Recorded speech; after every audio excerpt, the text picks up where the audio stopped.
See on laste mänguväljak Tallinnas Õismäel majade vahel. Mänguplats nagu plats ikka. Kõik tundub korras olevat. Aga ei, tegemist on tüüpilise eestimaise sigadusega. Selliseid kohti on meie linnades sadu.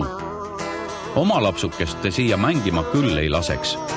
Kuigi hiljuti lõppes kampaania, mis kutsus üles oma lemmikute järgi koristama, siis tundub, et inimestel ei ole sõnum kohale jõudnud. Oleme praegu siin laste mänguväljakul ja koeraomanikud ei viitsi isegi siit oma lemmikute järgi koristada. Neid ei huvita isegi see, et siin mängivad lapsed.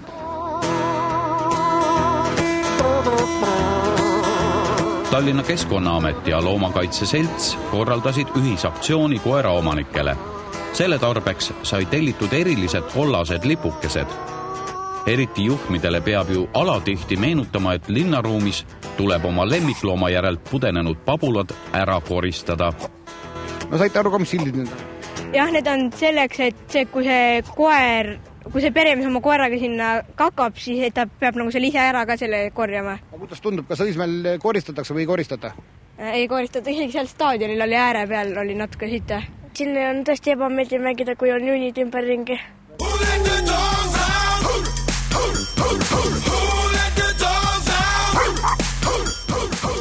Lippe on nii palju siin ja majad on ümberringi ja laste mänguväljak. Et siin ei tohiks ühtegi lippu olla. Eesti loomapidamiskultuur on väga madal, et võrreldes teiste Põhjamaadega, et enda lemmikute järgi absoluutselt koristada ei suudeta. Lähemal vaatlusel selgus karm tõde. See Õismäe laste mänguväljak lausa ujus koera pasas. Aga kas nüüd hunnikud said otsa või said lipud otsa? Kumb nüüd oli? Me said lipud otsa, et neid hunnikuid oleks veel, et mida märgistada. Peaks olema nii, et siin platsi peal ei ole ühtegi lipukest, aga paraku on neid siin 100 ringis. Aga mis siis peaks tegema, kui loomaomanik on lihtsalt niisugune, mitte kohusetundlik? Tulevad ise neid siia märgistama ja ära korjama, mitte ei peaks meie seda tegema. Mida arvavad aga junnide koristamisest koeraomanikud ise? Äkki nad ei teagi, et seda tuleb teha? Mina koristan, aga ega Õismäel väga hea see olukord ei ole, et siin koerajunn on igal pool. Et rohu peale eriti ei julge astuda.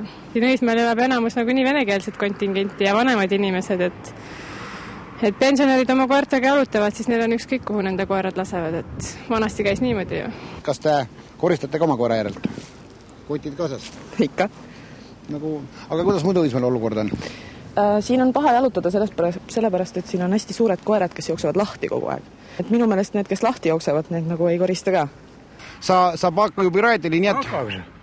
Мешки с собой? Вот он. Молодцы. Kus tegijaid, seal nägijaid. See tegelane küll oma koera järelt ei koristanud. Ka see proua laseb rahulikult jämedal tulla, tema käsi koristama ei tõuse. Las naaber astub sisse. Peaasi, et endal oleks kuivem tunne. Sellisele inimesele tahaks kohe otsa vaadata. А кто со собакой убирает? Я убираю. А сейчас не убирали? А он же писал. Вы же видели, что он... Видели, мы снимали, какал. Где? Там. Мы же снимали рядом. Что вы говорите теперь? Нет, даже нечего вам сказать. Я хочу сказать, в таком случае, хорошо, я уберу эти какашки. Куда мне их выкинуть? Мусорные ящики. Где мусорные ящики? А тут везде полно же. А мешки есть у вас с собой?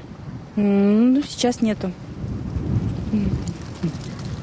Потому что проблема с тем, что я же не буду... я уберу это и буду ходить, получается, гулять с этими какашками всю дорогу, пока не найду удобную помойку. Я считаю, что, значит, надо поставить больше мусорных ящиков. Vaat selline vabandus siis. Tegevus toimus Õismäe teel maja number 147 lähedal. Seal kandis olge siis ettevaatlikud. Võite sisse astuda. Tallinna munitsipaalpolitsei kohustuste hulka kuulub ka hea korra järele valvamine. võrreldes siis ka möödunud ajaga võib arvata, et olukord on tunduvalt paremaks läinud. Et ühelt poolt on siin see ilmselt, et linn on ka omalt poolt natukene teinud selleks, et loomapidajad saaksid loomade väljaheiteid koristada. Teiselt poolt inimesed on näinud kindlasti seaduse kuulekamaks, et ma võin tuua kas või sellise näite, et kui meie patrull kuskil sellistes piirkondades liigub, kus koeri jalutatakse, et kui nähakse seda masinat juba meie sõidukit, siis ei ole mingit probleeme, me ei pea sekkuma isegi inimeste tegevusse, nad saavad aru, et see on täiesti normaalne tegevus, et nad peavad oma loomade järgi hoolt kandma. Kui järelevalvet ei tehta, siis ilmselt on rohkem neid inimesi ka, kes proovivad siis seadusest kõrvale hiilida.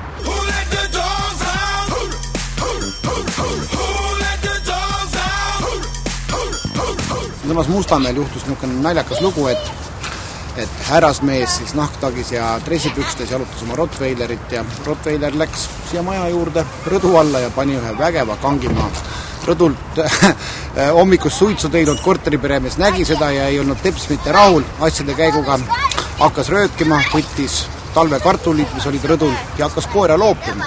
Sellega omakorda ei olnud rahul koera peremees, tuli juurde, kes ei vabandanud ega ei seletanud midagi, vaid võttis maast kivid ja hakkas rõdu peal olevat korteriomanikku loopima, nii et tõsine sõda, koer oli kõrval, oma miimi kõrval vaatas kahte lolli inimest, kes üksteist pildusid ja niisugune imelik juhtum siis Mustamäel.